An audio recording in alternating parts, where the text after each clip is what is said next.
Ladies and gentlemen, Mr. Bernie Sanders.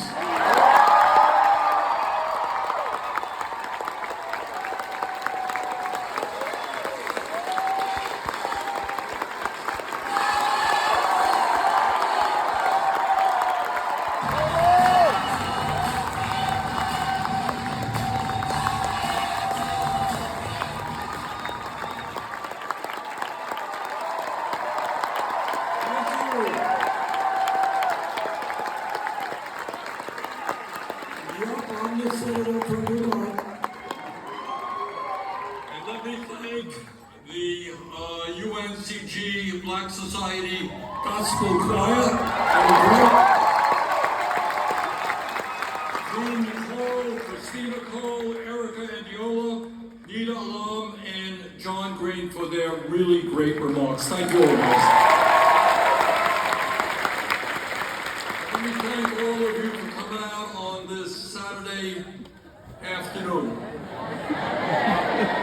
Oh yeah, Sunday. We were in Charleston on Saturday, I forgot that. It's been a long week, forgive me.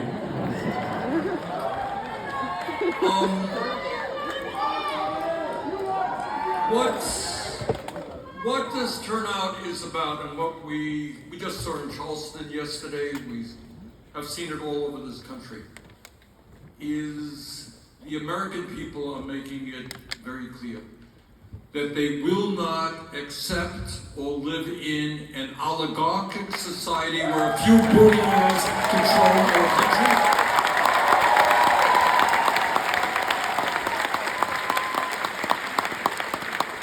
They will not accept living, and you heard here tonight from several speakers, in an authoritarian society. Federal agents in mass pick up people and throw them into vans, where we have a president that day after day is usurping the powers of Congress, the courts, the media. We will not accept an authoritarian society. Too many people in North Carolina, Vermont, and all over this country have put their lives on the line to fight authoritarianism, and we're not going to let Trump take that away from us.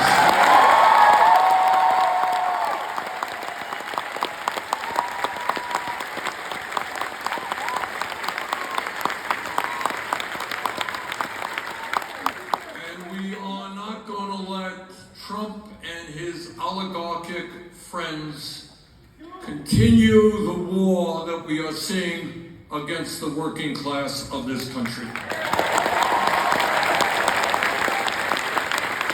don't care if you're a Republican, Democrat, or independent, nobody thinks it makes sense to give $1 trillion in tax breaks to the top 1% and then cut health care and nutrition and education from working families in North Carolina and all over this country. That is absurd.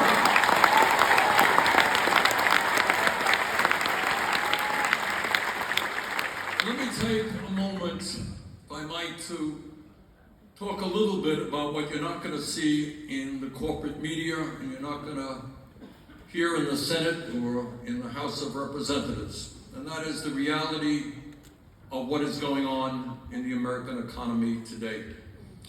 And in many ways, in America today, we are living in two separate worlds. In one world, we have more income and wealth inequality than we have ever had in the history of the United States of America. Today in America, and it's almost unbelievable, I'm going to give you some facts, they're true. Hard to believe that they are true. In America today, you got one guy, our friend Mr. Musk. One man owns more wealth than the bottom 52% of American households. The top 1% today own more wealth than the bottom 93%. The CEOs of large corporations make 350 times what their workers make.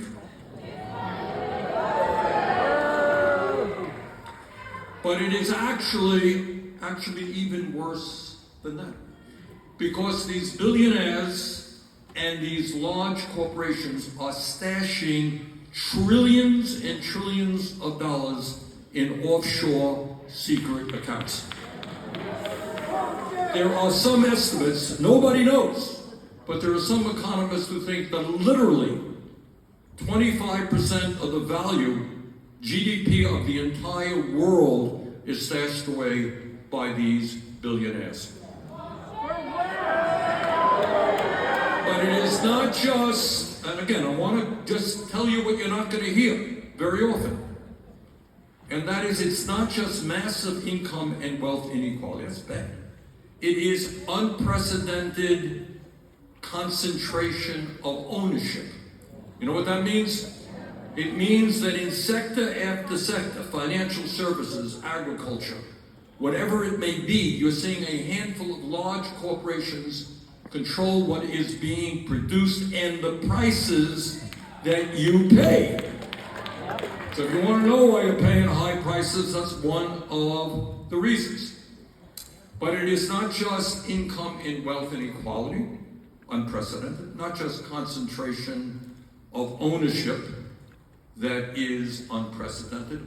Today, we have more media concentration of ownership than we have ever had in the history of this country. Just 6 international media corporations control what 90% of the American people see, hear, and read.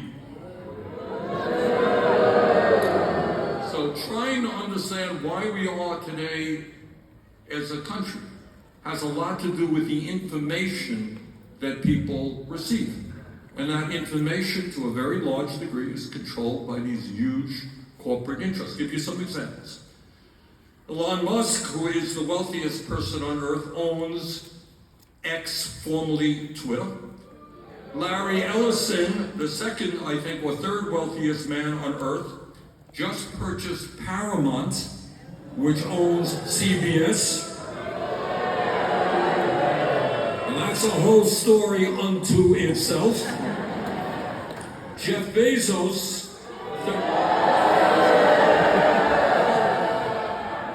the third wealthiest person in the world, owns the Washington Post and the streaming platform Twitch. And Mark Zuckerman, you remember Mark? He's the second wealthiest guy. He owns Meta, which controls Instagram, Facebook, and WhatsApp. All know our friend Rupert Murdoch. You should know Rupert. Rupert owns Fox, the Wall Street Journal, the New York Post, HarperCollins Publishing, and right-wing media throughout the world. Billionaires today own and control virtually, not all, but virtually every major newspaper in the country. That is what you are looking at today. Massive income and wealth inequality, massive levels of concentration of ownership, massive control over the media by the billionaire class. But that ain't all. They're not content to owning the economy. They now own our political system as well. So let me be very clear, this is something I know a little bit about because it's the world that I live in as a U.S. Senator. The current political system in America is corrupt.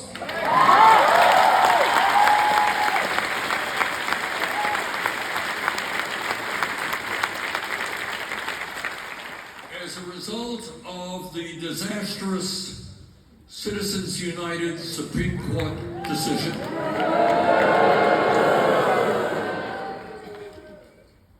what we have seen in recent years is billionaires pouring unbelievable amounts of money into both political parties. So if you want to know why our friend Mr. Musk became the most powerful person in the government for a few months, until they had a lover's squabble, I have have the feeling they'll reconcile. The reason is not complicated. You could do it too. All you got to do is give $270 million to the candidate of your choice. Not a problem. Fork over the money, that guy gets elected, you become the most powerful person in government. And it's not just in the Democratic Party, we have seen, in the Republican Party, we have seen that in the Democratic Party as well.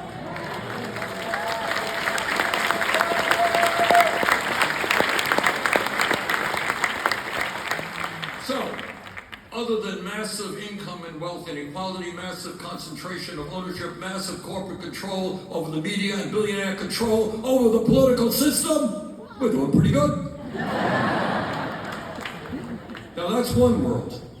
And in truth, it is a world in which the top 1% today have never ever had it so good. Never before have we been in this country in a moment where so few had so much wealth and power, while so many had neither. That's one world. Now let me tell you about another world, the world that most of you live in. And that is that in the wealthiest country in the history of the world, which is what we are today, some 60% of our people are living paycheck to paycheck. You all know what living paycheck to paycheck is about? Yeah. Now, I grew up in a family that lived paycheck to paycheck. And all over this country, right now, as we speak, right here, people are wondering, I was just the other day, we were in a town, Saturday, that was Saturday. We were in a very rural area in West Virginia, in Mingo County. And this is a town, an area where 74% of the people voted for Trump, which is a whole other story. And I asked the people there, we had hundreds and hundreds of people coming out to the meeting. And I said, tell me, what does living paycheck to paycheck mean here in Mingo County, a very rural, poor community in West Virginia? This woman gets up, she's holding a baby in her arms. She says, it means that I cry when I go to the grocery store because she can't afford to buy the quality food that she wants for her kids, or even enough food. What it means is that all over America today, people are worrying about what happens if my landlord raises my rent because I'm already paying 40 or 50% and I can't afford to pay anymore. What happens if my kid gets sick or my mom needs a prescription drug that she can't afford? What happens? What happens if my car breaks down and the mechanic tells me it's $1,000 to get fixed and I can't afford to fix it and I can't get to work? And if I can't get to work, I get fired. And what happens to my family then? That is the stress that tens of millions of Americans are living under today, and it's an issue that we hardly ever discuss. And the result of all that, a couple of years ago, I did a hearing in the Senate. It was called the physiology of poverty. And we had a bunch of doctors in front of us. And what they were saying is that when you are poor, when you're working class, when you are struggling every single day, it impacts your body.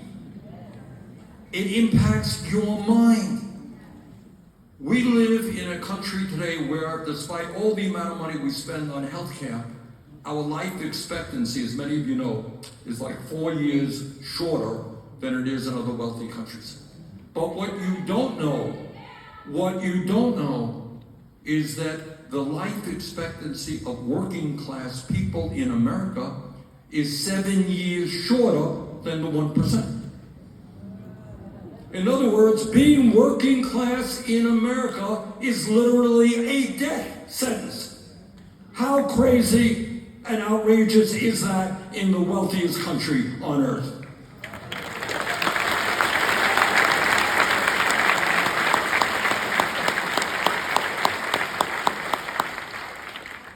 But it's not what's just happening right now. The reason I think there is such stress and anger all over this country is that working people understand that despite working so hard, in some cases working crazy hours, crazy schedules, they're not getting ahead. And here's a fact, again, that we don't talk about very much. Over the last 50 years, as all of you know, there has been an explosion in technology. And that explosion in technology has resulted in every worker in America being far more productive, producing more than he or she did in a similar position 50 years ago.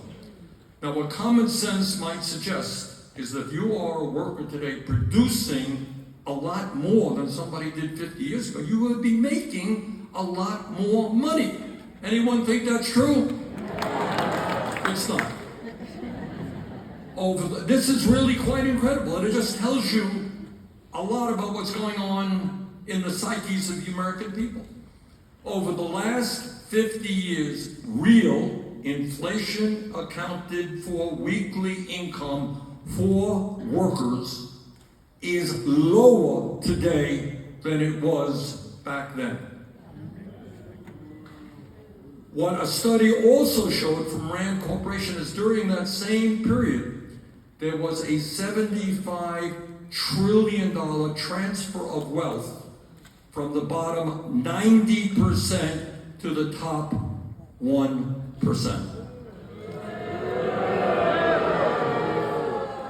So that's what's going on.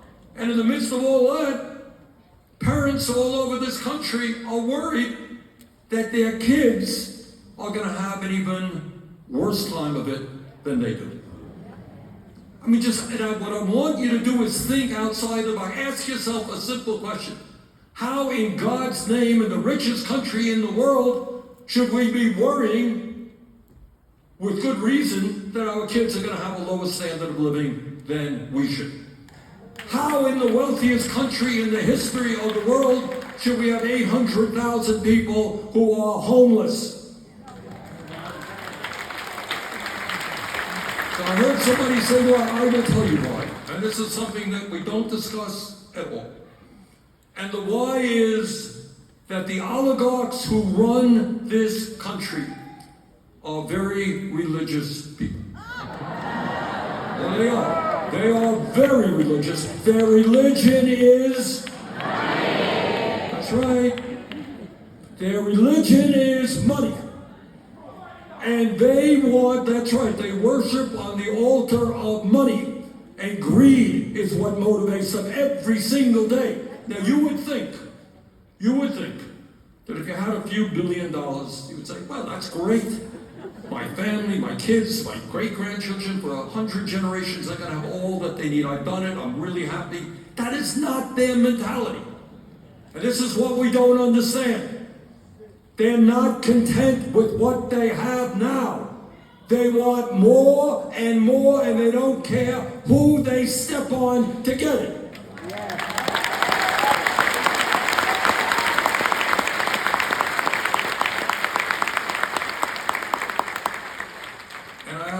Time understanding how anyone can vaguely consider themselves to be a moral person when you're willing to do terrible things to working class people, take food away from hungry children, or they're going to tax their results.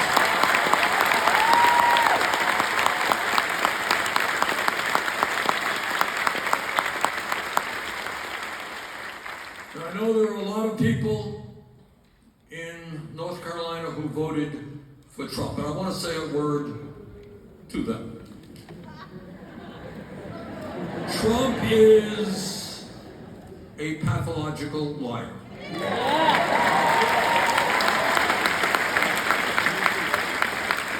So he will say anything at any time for any reason. And he ran for president, and he said, well, I'm going to be a candidate, I'm going to represent working people are hurting, I'm going to represent them. Let me tell you what is in this big, beautiful bill that the Republicans passed. I say this to those Republicans who voted for Donald Trump. You tell me whether you remember him campaigning on telling the American people that he was going to give $1 trillion in tax breaks to the 1%. and $900 billion in tax breaks to large corporations. Anyone remember him saying that? I don't recall Trump telling his supporters that he was going to make the largest cut in Medicaid history, throwing 15 million Americans off of the health care that they have. And not only that, because there were cuts to the Affordable Care Act, it means there are going to be significant increases in health insurance premiums all across this country. Trump did not tell the American people that he was going to be doubling or tripling monthly student loan payments for millions of Americans who are already drowning in debt. Don't recall him saying that as well. He did not campaign on shutting down Social Security field offices, making it harder for the elderly and disabled to get the benefits that they have paid into. And I don't recall him telling the veterans of this country, the people who put their lives on the line to defend us, that he was going to throw 80,000 Veteran Administration employees out of their jobs.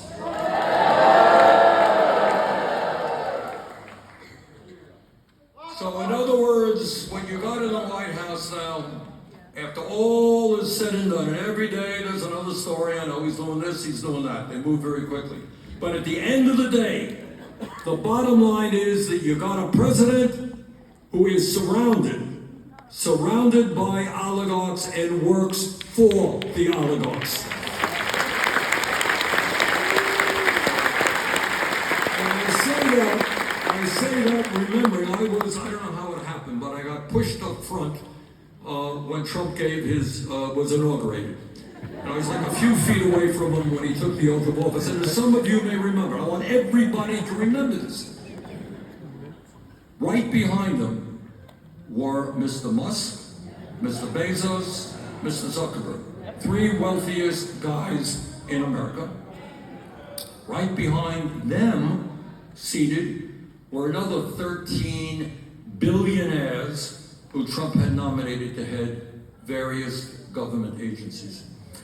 You know, in this crazy moment in history, I reflect a little bit about what I learned in the 8th grade when we studied American history. And I remember Abraham Lincoln being on the battlefield of Gettysburg a few days after that terrible, terrible battle which helped finally end slavery in America. And Lincoln stood there just a few days after tens of thousands of people had died. He said, you know, what our vision for America is, so that these people did not die in vain, is a government of the people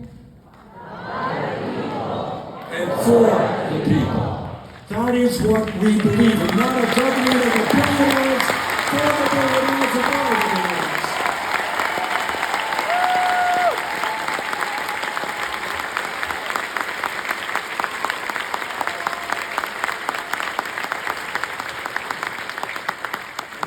The struggle that we are engaged in right now.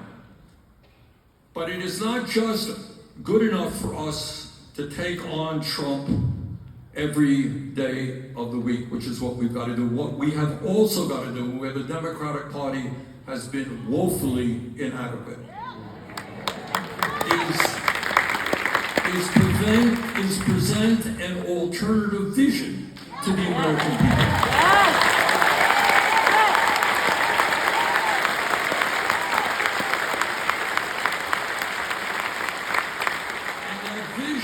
Starts with the fact that in the wealthiest country in the history of the world, which is going to be made wealthier, this is a whole other discussion about artificial intelligence and robotics. And by the way, just an aside on that one, AI robotics are going to transform the economy and our way of life. And our job, believe me, it is a major, major struggle. But our job right now is to demand in the loudest possible way and in every way that we can, is that the benefits of AI and robotics accrue to the working class of this country, not just the corporate world.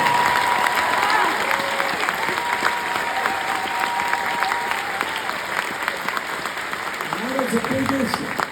Because if we don't get a handle on that, a lot of jobs are going to be destroyed and a lot of people are going to be thrown out on the street. But if we do get a handle on it, and we use those technologies in a humane way to improve our lives, we can do unimaginable things. You know, throughout world history, going way, way back, people every day have woken up struggling. How do I feed my kids? How do I stay alive? That has been the human struggle. We are at a point in world history where for the first time we can guarantee to every man, woman, and child a decent and good standard of living.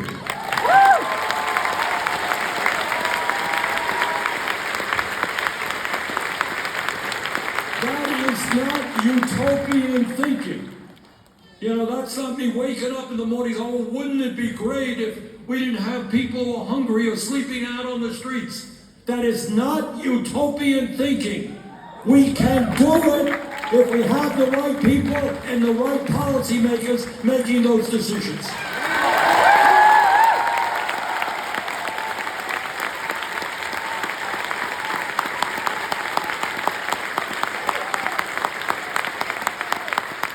What we have to do, what is an alternative vision?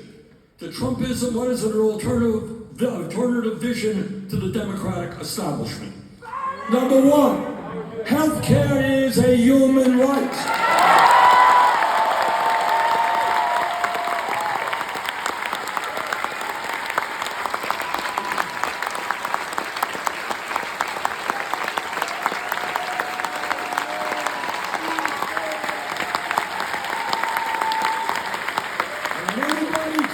Before you, Democrat or Republican, you ask them, they want your vote. You say, tell me why we are the only major country on earth, despite spending twice as much per capita on health care, we're the only major country not to guarantee health care for all people. And you tell them they don't get your vote unless they're prepared to stand up for Medicare for all single persons.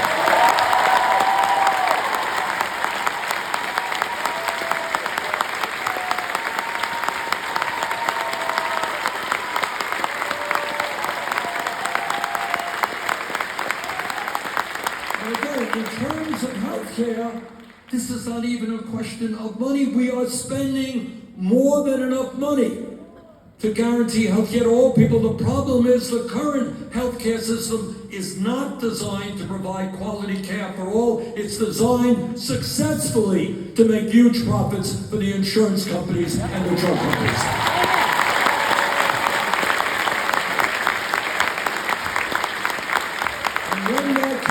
Democrat or Republican comes before you, wants your vote. You ask him or her, are you prepared to cut the cost of prescription drugs in half in this country so it'll pay more than other countries? Again, not a radical idea. In some cases, we're paying 10 times more for the same drug as they do in other countries, while the drug companies make outrageous profits. And then there's another issue. We're talking now about the basic necessities of life. Healthcare. What else? Education.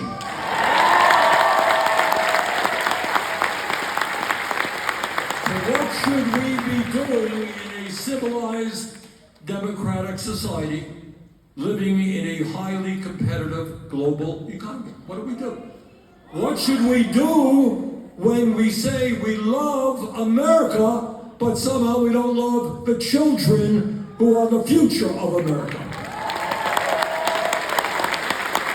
So here's a radical idea. Let us love our kids. Let's end the embarrassment of having the highest rate of childhood poverty of almost any major country on earth.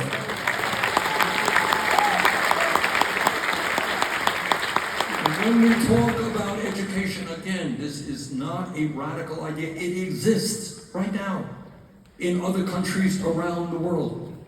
Psychologists tell us that the most important years of human development are 0 through 4.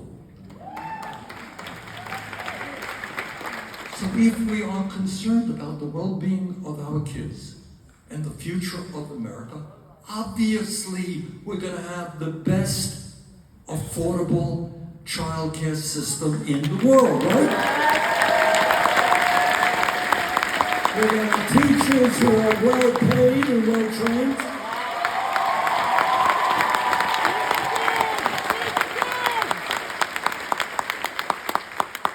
Not so many decades ago, the United States led the world in terms of education, in terms of the percentage of our people who had a higher education degree. No longer the case. It is not a radical idea to say that every kid in this country, regardless of his or her income, has the right to get all of the education they require by making public colleges, universities, tuition free.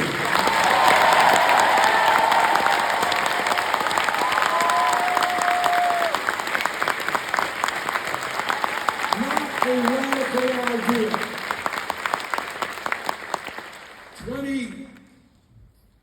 20 million households in America are spending half of their income on housing that's not affordable. Instead of spending another $150 billion on the military, which was in recent legislation, how about building 5 million units of low-income and affordable housing?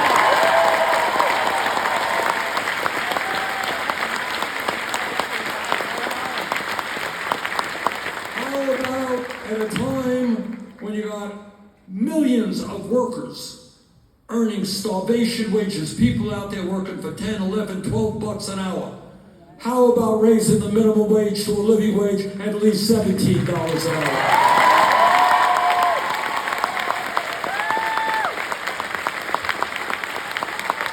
At a time when workers want to join unions and bargain for decent wages, benefits, and working conditions, let's pass the PRO Act, make it easier for workers to join unions.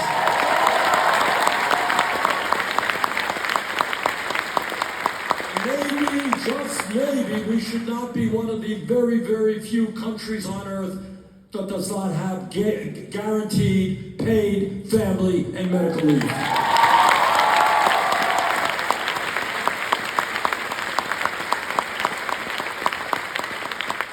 Half of older workers in America, as they await retirement, have nothing in the bank. 22% of seniors, this is quite unbelievable, are trying to survive on $15,000 a year or less. And in the midst of all that, you got some Republicans out there wanting to cut Social Security. We are not going to cut Social Security. We're going to increase Social Security payments.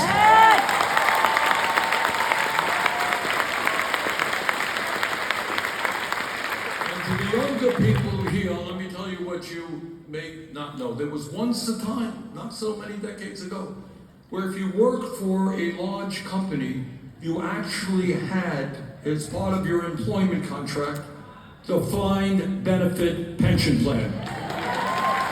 That means you knew what you were going to get when you retired. Well, the corporate world killed that. We're going to bring it back. But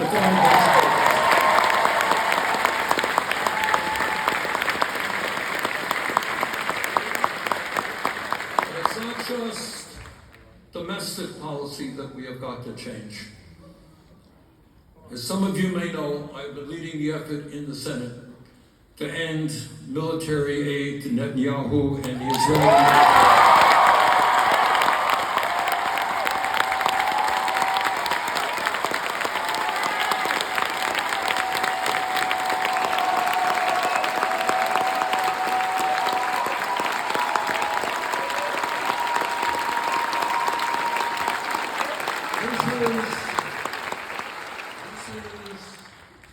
In its deepest sense, not a political issue. This is a fundamental moral issue. And that is whether or not we want to continue spending billions of dollars to destroy the Palestinian people and to starve children to death. That's not what this country is supposed to be about. Now, we've had some success in the last few months in getting more Democrats. So now I have a significant majority of Democrats in the Senate now opposing more military aid to Israel. And we have gotten 0 Republicans. So I say, the Republicans who are out there, maybe watching this on live stream or whatever, you tell me whether you think we should be spending billions of your taxpayer dollars starving children in Gaza. I don't think so. So brothers and sisters, this is an unprecedented moment in modern American history. And we've got to act and respond in an unprecedented way. And that means, we have got to be acting and living outside our normal zones of comfort. That means even if you're uncomfortable about it, you got to be maybe running for office. You got to be supporting good candidates. You got to be standing up with workers who are on strike, with teachers who are struggling to educate their kids. I've been talking to doctors and nurses all across this country who know that health care is a right. Support them in their struggle to provide good products for all. Demand and sane and humane foreign policy. But this is a moment when we can't sit it out. We can't live in despair. We've got to do what Americans have always done in difficult moments of our history. Stand up, fight back, and win. We can defeat these oligarchs. Thank you all very much.